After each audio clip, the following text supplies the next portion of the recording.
Assalomu alaykum qadrli tomoshabinlarim. Bugun men siz bilan shunday bir muhim va dolzarb mavzu haqida gaplashamanki, bu har birimizning hamyonimizga, har birimizning oilaviy byudjetimizga bevosita ta'sir qiladi.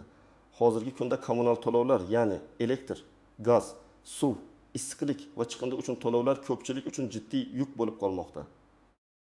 Oy oxirida keladigan hisob-kitoblar, ayniqsa daromadi past bo'lgan oilalar uchun katta bosh og'rig'iga aylanadi. Ko'pchilikning xayolida shunday bir imkoniyat bo'lsa-yu, shu kommunal to'lovlarni to'lamasak degan o'y o'tadi. Bugun men sizga aynan shu haqida gapiraman. Sizga mutlaq yangi rasmiy ma'lumotlarni yetkazaman. Rasmiy farmoyishga ko'ra kommunal to'lovlarni to'lamaslik mumkin, yangi tafsilotlar. Siz to'g'ri eshitdingiz. Ammo shoshilmang, bu hamma uchun emas va uning o'z shartlari, nozik jihatlari bor. Bugungi videomiz hayotingizni yengillashtiradigan, huquqlaringizni bilishga yordam beradigan juda muhim ma'lumotlarga to'la. Shuning uchun videoni oxirigacha diqqat bilan tomosha qiling. Hoziroq kanalimga obuna bo'lib, ushbu videoga like bosishni unutmang. Bu menga siz uchun yanada foydali kontent yaratishga motivatsiya beradi. Kommunal to'lovlar masalasi doim o'tkir turgan, odamlarni tashvishga solib kelgan mavzu. Ilgari aksariyat hollarda har qanday holatda ham, qanday sharoitda bo'lishingizdan qat'iy nazar, kommunal to'lovlarni to'lashingiz shart edi. Agar to'lamasangiz qarzdorlik yig'ilib penya hisoblanar, eng yomon holatda esa sudga berilishgacha borar edi. Bu ayniqsa daromadi kam, boquvchisini yo'qotgan, nogironligi bor yoki ko'p bolali oilalar uchun haqiqiy qiyinchilik edi. Ular har bir tayini tejab, ba'zan yegonlikdan, kiyim-kechakdan qirqib, o'z uylarining issiq va yorug' bo'lishi uchun harakat qilardi. Davlat tomonidan beriladigan imtiyozlar va subsidiyalar mavjud bo'lsa-da, ularning doirasi tor edi va ko'pchilik ularni qanday olishni, kimlarga berilishini to'liq tushunmasdi. Bu holatda fuqarolar o'z huquqlarini bilmasdan, ba'zan nohaq to'lovlarni ham amalga oshirib kelishardi. Biroq hozir vaziyat butunlay o'zgardi. Prezidentimiz tomonidan qabul qilingan bir qator farmonlar va qarorlar, shuningdek, Vazirlar Mahkamasining tegishli hujjatlari asosida kommunal to'lovlar tizimida yangi mexanizmlar joriy etildi. Eng muhimi, endilikda ayrim toifadagi fuqarolar muayyan sharoitlarda kommunal to'lovlarni umuman to'lamasligi yoki ularning katta qismi davlat tomonidan qoplab berilishi mumkin. Bu degani sizning hamyoningizdan bir so'm ham chiqmasdan siz elektr, gaz, suv va boshqa xizmatlardan foydalanishda davom etasiz. Bu shunchaki to'lamaslik emas, balki davlatning ijtimoiy himoya siyosatining yangi, yanada samaraliroq bosqichidir. Bu o'zgarishlar ayniqsa ijtimoiy himoyaga muhtoj qatlamlarning hayotini sezilarli darajada yengillashtirishga qaratilgan. Bu shunchaki og'zaki gaplar emas, balki rasmiy hujjatlar bilan tasdiqlangan, qonuniy kuchga ega bo'lgan yangiliklardir. Endilikda fuqarolar o'z huquqlarini talab qilishlari, davlat tomonidan berilayotgan imkoniyatlardan to'g'ri foydalanishlari uchun barcha sharoitlar yaratilmoqda. Ammo albatta bu jarayonning o'z qoidalari, talablari va eng muhimi cheklovlari bor. Buni yaxshi tushunish uchun batafsilroq ma'lumotlarga kirishimiz kerak. Keling, avvalo kimlar kommunal to'lovlarni to'lamasligi yoki ularning katta qismi davlat tomonidan qoplab berilishi mumkinligini aniqlashtirib olsak. Bu masalada e'tibor qaratishimiz kerak bo'lgan bir necha asosiy toifalar mavjud. Birinchi toifa bu ijtimoiy himoyaga muhtoj, kam ta'minlangan oilalar. Ularni aniqlash va ro'yxatga olish mexanizmi hozirda juda soddalashtirilgan. Misol uchun, ijtimoiy himoya yagona reyestri tizimiga kiritilgan oilalar, ya'ni temir daftar, ayollar daftari yoki yoshlar daftarida turadigan fuqarolar aynan shular jumlasidandir. Tasavvur qiling, bir oila bor, ular 4 kishilik, ota-ona va 2 nafar maktab yoshidagi farzandlari.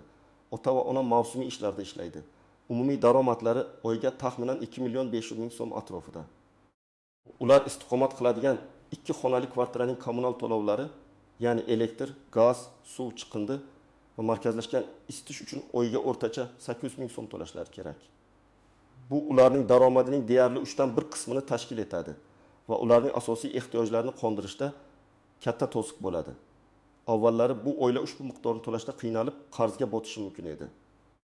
Lekin hozirgi yangi tartibga ko'ra, agar ular ijtimoiy himoya yagona reyestriga kiritilgan bo'lsa, davlat ularning kommunal to'lovlarining ma'lum bir qismini, ba'zan esa to'liq qismini o'z zimmasiga oladi. Misol uchun, hukumat qaroriga asosan kam ta'minlangan oilalarning elektr energiyasi uchun oyiga 1,2 kilovolt soatgacha tabiiy gaz uchun esa 2,2 ekr kub metrgacha bo'lgan iste'moli uchun subsidiyalar ajratilishi mumkin. Bu esa ularning 200 ming so'mlik to'lovining kamida dar tursa 500 ming so'mlik qismini davlat tomonidan qoplanishini anglatadi. Qolgan qismi ham oilaning moliyaviy ahvoli to'g'ri bo'lsa, mahalla faollari va mahalliy byudjet mablag'lari hisobidan qo'shimcha yordam sifatida qoplanishi mumkin. Bu oila endilikda har oyda 4,5 ming so'mni boshqa ehtiyojlarga sarflash imkoniyatiga ega bo'ladi. Ikkinchi toifa bu yolg'iz yashovchi pensionerlar va nogironligi bo'lgan shaxslar. Bu fuqarolar ko'pincha belgilangan nafaqa miqdoriga yashaydilar va ularning daromadlari kommunal to'lovlar uchun yetarli bo'lmasligi mumkin. Tasavvur qiling, 75 yoshli yolg'iz ayol Maryam buvi nafaqada yashaydi. Uning oylik nafaqasi 1,2 million so'm. U istiqomat qiladigan bir xonali uyning kommunal xizmatlari uchun, ya'ni elektr, gaz, suv va chiqindi uchun oyiga o'rtacha narxi 1000 so'm to'laydi. Bu uning nafaqasining deyarli 4% tashkil etadi. Bu miqdorni to'lagach, unga dorilar, oziq-ovqat va boshqa zarur xarajatlar uchun juda oz pul qoladi. Yangi tartibga ko'ra, agar Maryam buvi yolg'iz yashovchi pensioner sifatida ijtimoiy himoya ro'yxatida bo'lsa, uning kommunal to'lovlarining katta qismi xususan qat'iy belgilangan iste'mol normalari doirasida davlat tomonidan to'lab beriladi. Bu degani u har oydan nafaqalanadi. Deyarli yarmini kommunal to'lovlarga sarflashdan qutuladi va qolgan mablag'ni o'zining shaxsiy ehtiyojlariga sarflash imkoniyatiga ega bo'ladi. Bu g'arya uchun nafaqat moliyaviy yengillik, balki ruhiy xotirjamlik ham demakdir.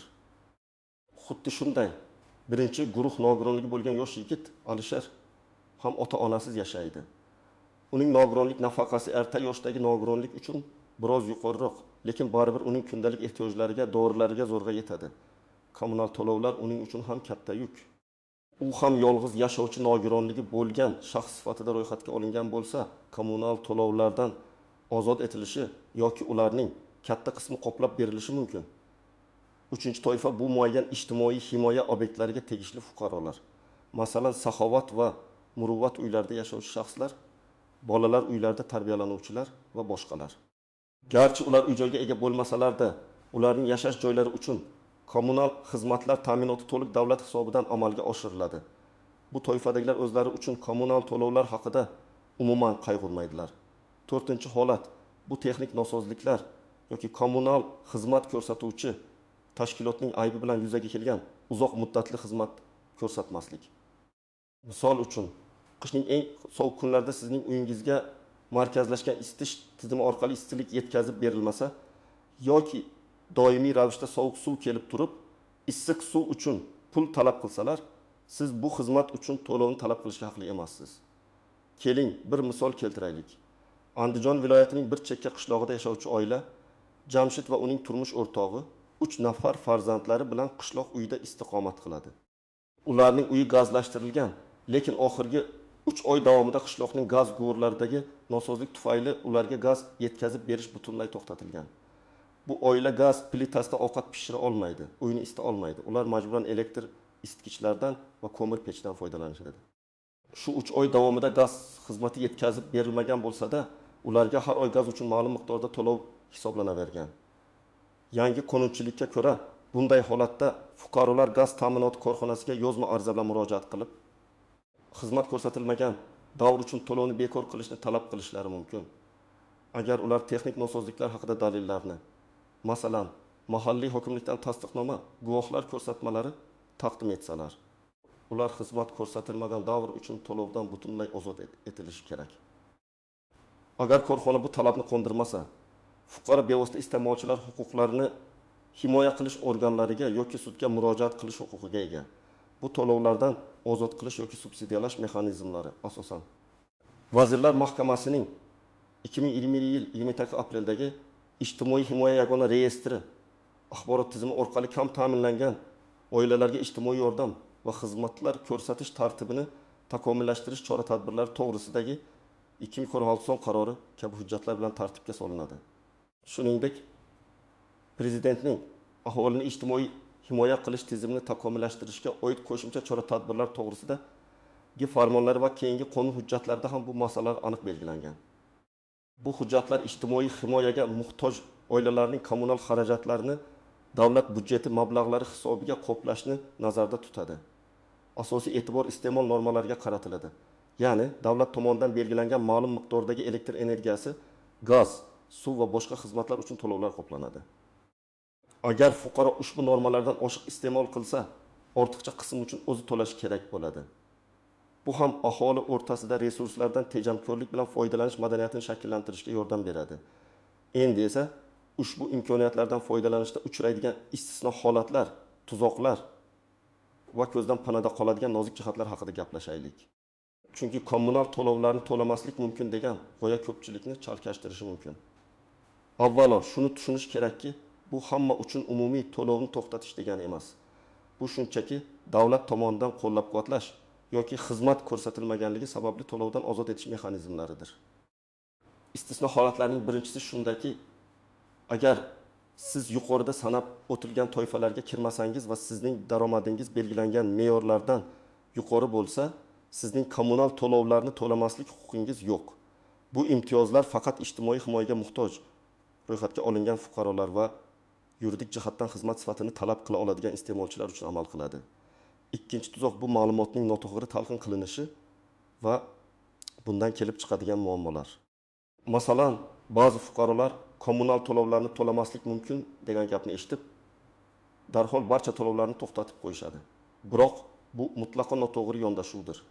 Agar siz tegishli tartibda ruxsatnomani olmasangiz yoki imtiyozga ega ekanligingizni tasdiqlamasangiz, to'lovlarni to'xtatishingiz qonunbuzarlik hisoblanadi.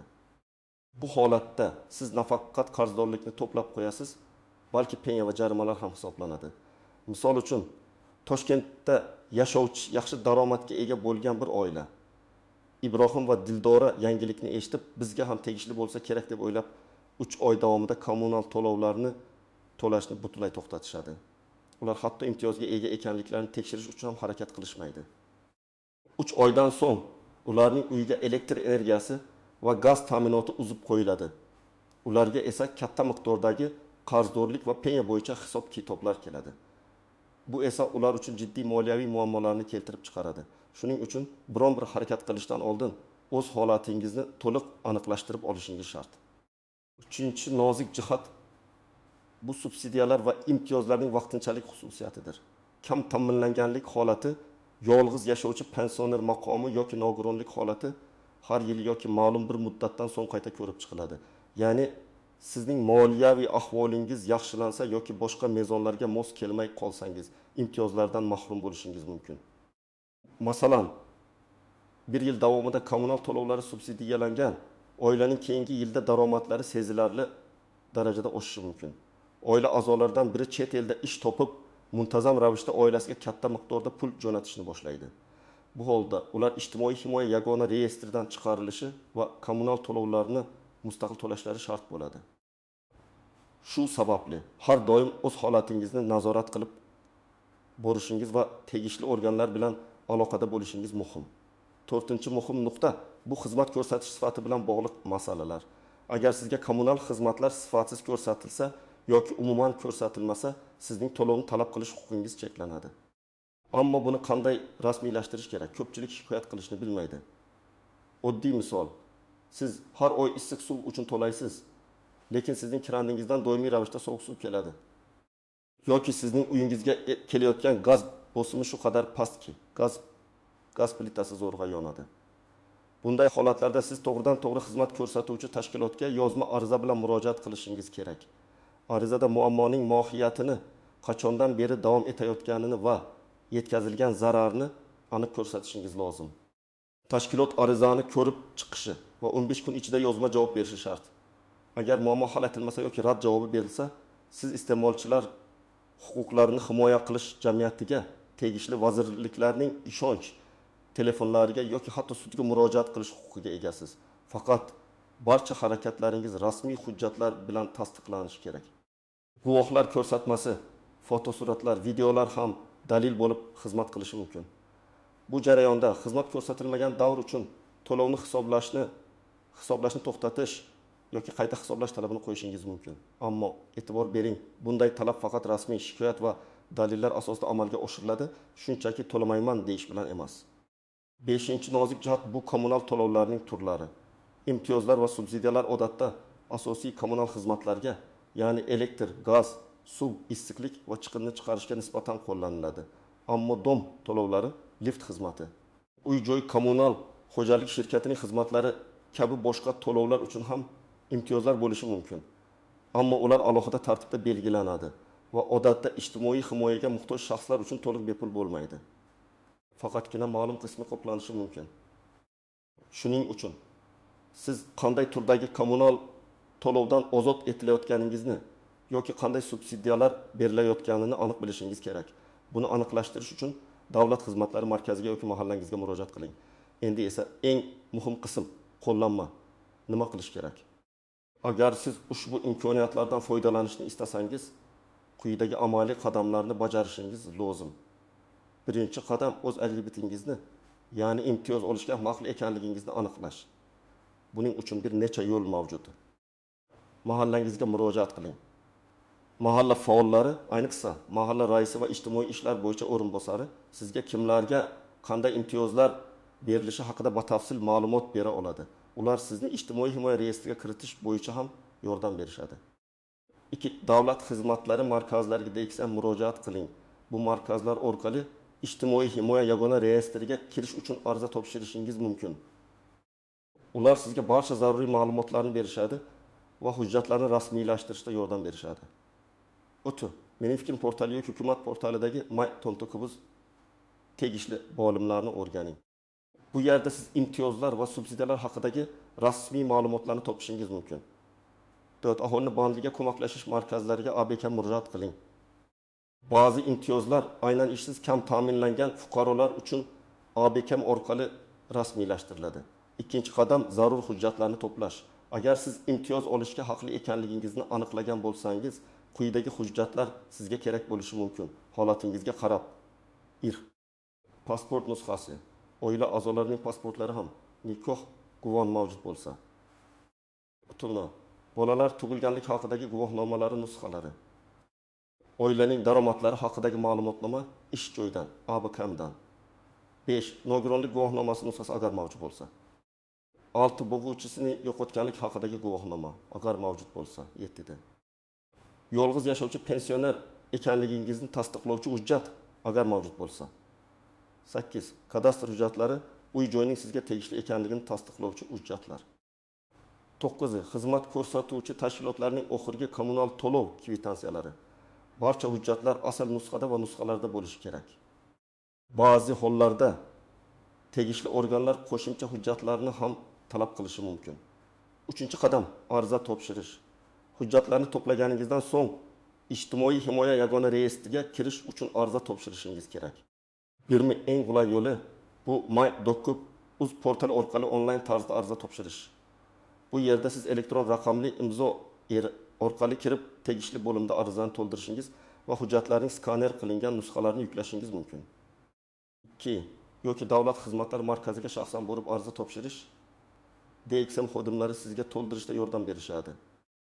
Eng oson, lekin ba'zan biroz uzoqroq yo'l mahallangiz orqali ariza berish.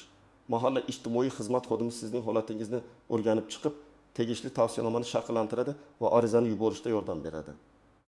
4-qadam natijani kutish va monitoring qilish.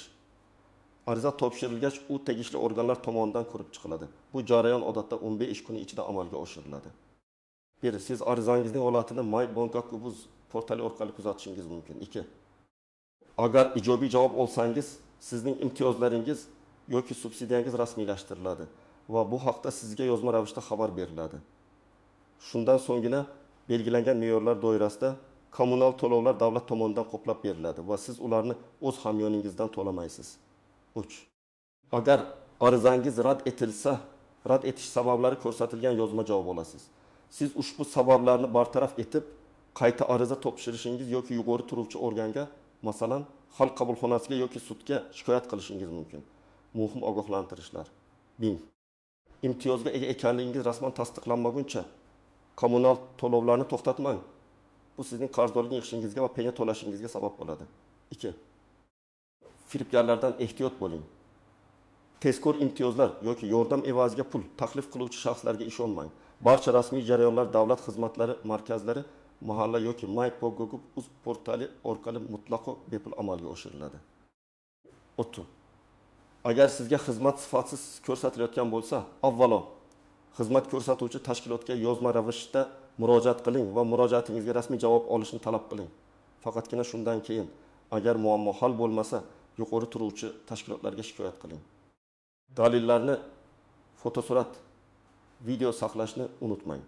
Xulosa qilib aytganda, aziz do'stlar, kommunal to'lovlarni to'lamaslik mumkin degan g'oya mutlaq haqiqatga aylanmoqda, ammo uning o'z qoidalari bor.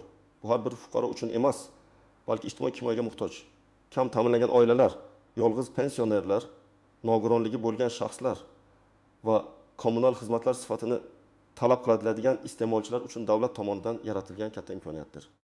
Bu yangiliklar sizning oilaviy budjetingizni sezilarli darajada yengillashtirishi, hayotingizni yanada qulay va xotirjam qilishi mumkin. Faqatgina qonuniy tartiblarga rioya qilib, o'z huquqlaringizdan to'g'ri foydalanishni bilishingiz kerak. Bugun men sizga juda muhim va dolzarb ma'lumotlarni berishga harakat qildim. Umid qilamanki, bu video sizga foydali bo'ldi va ko'plab savollaringizga javob berdi. Agar sizda hali ham savollar bo'lsa yoki o'z tajribangiz bilan bo'lishmoqchi bo'lsangiz, kommentariyalarda o'z fikrlaringizni yozib qoldiring. Ularni o'qib, siz bilan muloqot qilishdan xursand bo'laman. Videoga like bosishni va kanalimga obuna bo'lishni unutmang. Chunki bu kabi qimmatli ma'lumotlar kelajakda ham siz uchun taqdim etiladi. E'tiboringiz uchun rahmat. Keyingi videolarda ko'rishguncha xayr.